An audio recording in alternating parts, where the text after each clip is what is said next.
Hi everyone, Sunshine here again. I'm going to do a lightning round of Q&A for solar. The most common questions of someone new, maybe like yourself, who doesn't know a lot about solar. Trevor is behind the camera. Trevor, say hello. Hello. All right, so Trevor's going to rattle off the questions. I'll write on the board as needed, but answer them. And without further ado, here we go. Question one. Yeah, so why should I switch to solar? Why should you switch to solar? Well, a lot of reasons. The main one is that the sun comes up every day, and it just makes more sense to me, even if I don't even think about environmental benefits, that your roof is actually insulating you against the energy that the sun's putting off. So why not turn that energy into the electricity that your home uses? You're going to have a lot of benefits from a cost standpoint long term, but why should you switch to solar is because it's also decentralizing the grid, so it's less susceptible to outages and attacks. It's pure sine wave power. I mean, the cost benefit is there. That's what I can kind of walk through with a good company, the numbers and how that works later on. But that's kind of why you should switch, is that the sun is our most reliable, most consistent source of energy, and every plant and animal uses it. Everything we eat is powered by sunlight in one form or another. Why not use our electricity to do it through the photovoltaic effect and solar panels on your roof? So what's the next question? How affordable is it? How affordable is it? That really depends on a lot of factors. It's always going to cost around the same monthly cost as your power bill. So if you finance solar, most people finance their home or a car, you don't have to pay for solar all at once in one lump sum. If you took whatever state you're in and you add up your power bills, let's say you're paying $200 a month, right? Maybe $500 a month in some states, maybe $100 in some states. The average homeowner, it really varies, and all that cost is relative to the cost of those states. But if you're paying $200 a month, that's $2,400 a year. And with rate increases in 10 years, you'll pay about $30,000, maybe $35,000, $25,000 on the lowest possible end of that spectrum. That's how much solar costs. The difference is from year 10 to year 25 and 30, you don't pay for power anymore. So that's how solar is cost beneficial. It's definitely a long-term investment, but it's something that right now you're already paying for with the money you're paying the power company, and with solar you own your own power company. So Trevor, next question. Yeah, my next question was going to be, is it cost effective? But I think you pretty much answered that. Yeah, but let me just hit on that a little bit more, because cost effective is absolutely, it is cost effective. And a lot of people talk about, wow, it takes this much time to pay for itself. The realization that you have to make as a consumer, as a business or homeowner, is that the money you're paying the power company right now is 100% lost. It has no return. You lose every dollar you pay for electricity, versus getting your electricity from solar power gives you a return, actually pays for itself, because you're not paying the power company those same dollars. You're owning a power company that's going to last you 3-4 decades and get rid of your power bill that entire time. So next question. Yeah, so say I'm sold on going to solar, when's the best time to switch? So the best time to switch is always now, right now.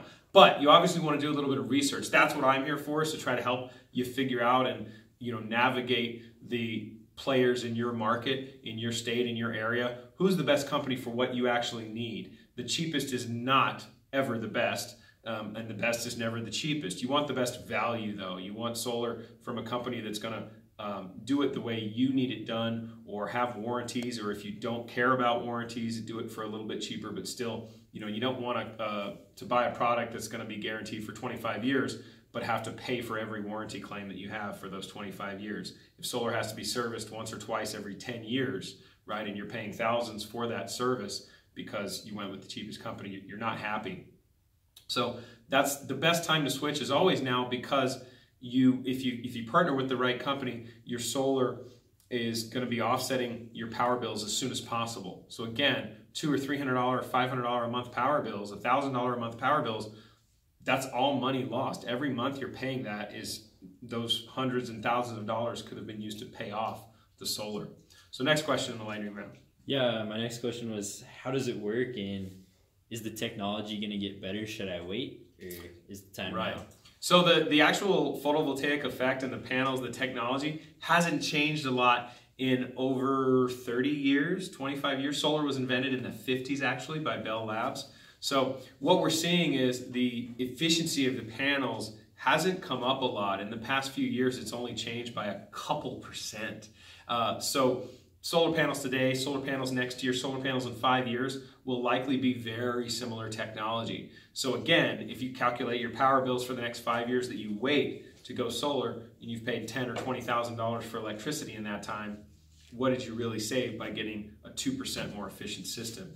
The inverter technology, they're in the 98, 99% efficiency. So there's really not going to be some huge breakthrough. The applications are going to change a little. They might look a little better. You know, a panel that has less things going on, less static, less bus bars visible and things like that. But really, how often do you look at your roof, right? Most of our solar you can't actually even see on the roof. So next question. Yes, there's so many questions. There's so many companies. How do I know which company to go with? So that's where I come in. We basically want you to go to awakenenergy.us, and there you'll see a series of videos, our survey. Basically, we want to walk you through the company that fits you in your area that's going to be the best company for you to go solar. We want to show you, you take our quick survey, tell us what you're looking for, tell us what you value, and we'll match you with the best provider guaranteed. And we're not, you know, making money. We just want to make sure that you don't go with a shady solar company. We don't want you to get burnt by solar. We want to make sure that, you know, you have an expert to advise you through that process. And on the side as well, if you register, you can actually call me and talk to myself or one of our other energy experts to make sure you get the best deal. Because even if you go with the best company, we can negotiate things for you, make sure you get the proper features, and we can always save you money and partner you with the best company. Next question. So I don't have $30,000 in my bank account. How do I get qualified? Right. So yeah, most people, as I say, they don't pay for their cars and their vehicles and their houses and property with cash, right? Most times they pay a monthly cost, and it works the same way with solar. And banks actually love solar. They're starting to lend really aggressively on solar. We're looking at rates as low as 2 and 3% for solar specific loans, because it's not like buying an RV or something or a car where you're going to have to come up with $400 or $500 a month to pay for it. The 200 or 100 or 500, whatever, depending on your solar project size for a business or home, the cost that it costs monthly is offset by the savings that you're not paying the power company. So if you have to pay the power company $200 a month, guess what? You don't pay them that. It's already in your yearly budget, your monthly budget to pay for your solar. Qualification credit scores are usually in the mid 600s for these type of loans as well. So that's it. I mean, you really just finance it. There's no upfront cost, and you'll see a lot of marketing and advertising for that. And you click on it and they capture your information or ask you for it. Then you get called by a bunch of companies. We want you to avoid that. We want you to basically let us vet the companies for you to get you with the best one, so that we don't have this, you know, cutthroat bad players lying to consumers and getting them solar that's never going to pay for itself because it's either cheap and they cut corners on workmanship, or it's facing the wrong direction. I've seen that. I'll show you some videos on that too on our channel. So next question. How long does it really take to pay for the solar panels? Good question. I get this one all the time. It never is going to pay for itself right away or in 1 or 2 years, right? The return on the investment that you're putting into solar is a long-term return. And the government in the United States is always going to keep that on pace with what the power company charges monthly. So like I said, if you add up your power bills over the next 10 years and it comes out to around $30,000, that's what solar is going to cost, but it's going to cost you the same $100 or $150 or whatever it would be financed monthly, and that's offsetting that much power cost. So your budget doesn't change. And the difference with solar is, instead of the cost of electricity over time, if you put time on this axis and cost on this axis, it looks like this, right? Over the last 10 years, we've gone from an average of about 5 to 6 cents per watt for power to around 10. Okay, so the cost is doubled. In the next 10 years, if that cost doubles again, your cost for solar is here and then 0, right? So that's the idea, is we want to get you here in 6, 8, 10 years, maybe 5, depending on the best ROI I've seen. Best return is just a couple of years, but that's really rare. It depends on a lot of factors to get it that low. But around 8 to 10 years for residential, 5 to 8 for commercial, sometimes less, sometimes more. But the savings, again, if you're not paying, the power company here for power, your savings, this is all savings. All of this area here is money saved, and that's going to be, like I said, hundreds and tens of thousands of dollars that you're not paying the power company by not paying a power bill, not paying an increased rate. You own your power company. It pays for itself 3 to 4 times over in its lifespan, versus, again, oh, I'm losing all of those hundreds and thousands of dollars I'm paying to the power company and never getting anything for it. Here, you own your power company. It adds value and equity to your home or business that you'll be able to recoup one day. Next question. So that all sounds good, but what's the maintenance like? Maintenance is a great question as well. Typically, there's very little maintenance. You don't need to get on the roof and clean them very often. It has happened. If you're in a really dusty climate, you want to hose them off. But like in the winter months, if you're in somewhere like Colorado, Idaho, Utah, Oregon, and you have solar panels, or somewhere in the Northeast, New York, Massachusetts, you don't need to get up there and shovel snow or rake snow off of them. We don't recommend that at all. And usually net metering or storage is what you'll have to take the power you made in spring and use it in winter, so that your loss of production due to non-sunny days and snowy days isn't going to be a complete loss of power. You'll still have your energy that you made to offset your winter production, so that those few hours of sun, I tell people, it's like you get on your roof and you spend 2 hours getting all that snow off and you get all sweaty, and if you paid yourself minimum wage, you'll make less than that in power in those short days. So the maintenance cost, and we do want to be proactive with warranties. If you're with a good company, you want them to be able to come out, look at things, monitor things remotely, give you a free inspection, or make sure that everything is still working, because there is a maintenance cost. There might be an underproducing panel after a year or two. There might be an inverter issue or a wiring issue, and you want to get that fixed, and you probably want to get it fixed at no cost. So you do want to have a company that kind of does have a warranty and service track record as well. I would almost always recommend for most people that, again, you don't go with the cheapest, you go with one that has a really good reputation and that has a service department already built into its business model, because if they subcontract your install or do it and they're not around in a few years, or they don't have a service department, if something happens, you're paying a lot of money to get that fixed. So while you're not going to have to maintain it, you're going to want a company that has the ability to maintain it if something happens. Next question.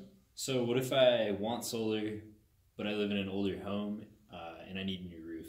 So a new roof is actually a great reason to go solar. Some roofers might have worked with solar companies before, and they might be able to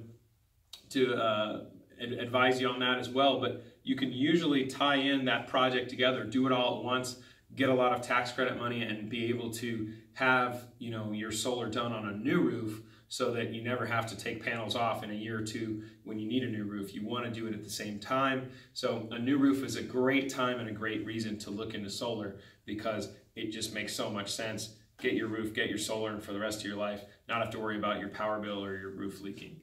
And again, a good company will guarantee that your roof won't leak and will have a track record of enough jobs completed that they should have never had a roof issue if they're being installed correctly. How many questions do we have left, Trevor? About 3 or 4. Just 3 or 4. Give me the next one. Yeah, so say I get the new roof on, 20, 30 years down the road, I need a new roof put on. Then what? Oh, he's got a little puppy in here who's going to be part of the conversation. That's his little puppy King. Is a little puppy Great Dane. He's cute. I'll show him to you at the end of the video. So what was the question? In 20, 30 years? Yeah, say 20, 30 years, what's going to happen when I need a new roof? Well, obviously what will happen after the solar has kind of gotten towards the end of its life cycle, after 3 decades, maybe 35, 40 years, you will need to replace it or add to it. It's like I tell people, your TV, is it under warranty right now? Maybe, maybe not. If it is, great, but it doesn't stop working when the warranty ends. So the solar panels, if they have a 25 or a 30-year warranty, year 26, they don't just shut off. They have a linear degradation, so they'll still be making, let's say, 90% of the power they were making day one. And if you need a little bit more power, you add a couple panels. But if in 30 years you need a new roof and the solar panels are at their end of their life, there's probably going to be a recycling program you could take advantage of. And again, the panels have paid for themselves 3 times over. You're going to buy a new set of panels and a new roof. So just like anything, there is maintenance. Nothing lasts forever. In the material construction world, it will always break down into the laws of thermodynamics and such. So yeah, that's a great question on what happens in the long term, because solar is a long-term thing, but it's going to last a long time with very little requirements from the customer. And after it's paid for itself a few times over, you will have to recycle or replace it or add on to it at the very least, depending on your power needs. Next question. Yeah, is solar going to get cheaper in the next few years? Definitely, but not enough to offset the difference in the tax credit. So as I said, the government will never let solar be half as much as the power bills, for every person would go solar overnight. They want solar to be added on. It's an upgrade to our infrastructure. It creates a decentralized grid and has a ton of benefits. But if the cost of solar comes down, let's say a few percent in the next 2 years, that tax credit is going to go down. So your actual cost of solar will keep pace with this line. So what will happen is in 2 years, cost of solar is, instead of here at $100 a month, it's the cost of the products is $90, but now there's tariffs, taxes, et cetera, and less, minus 10%, let's say, federal tax credit. So now what happens is your cost of solar is now back here. So in a few years, the cost of solar will actually go up because the tax credit will go away. So even if solar gets 1% more efficient and 5% cheaper, you're going to end up with the same return later on in time. So what we're seeing is in the last few years, the solar costs are actually kind of plateaued. They're not dipping like they did in a few years. I know there are initiatives and things out there to make solar cheaper, and it will continue to get a little cheaper, but we're also going to continue to need more power.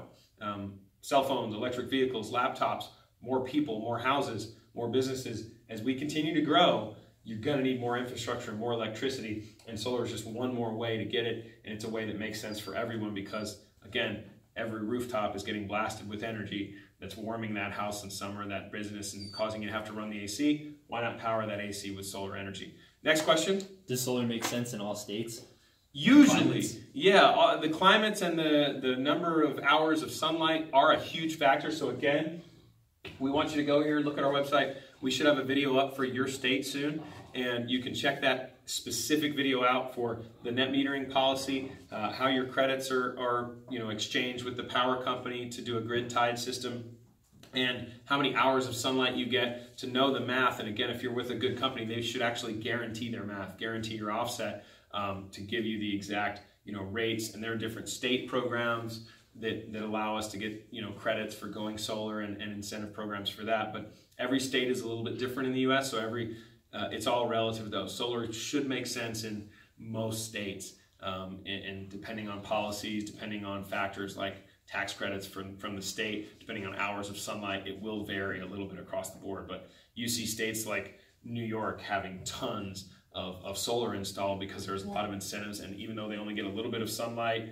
3 to 4 hours on average a day, maybe a little more or less depending on the season, it's still generating a lot of power with solar being cost effective during the middle of the day when it's hot. UV radiation and all parts of the spectrum are creating energy that solar panels can turn into electricity. So it doesn't just have to be direct light. Are we on the last one? Last one, yeah. All right.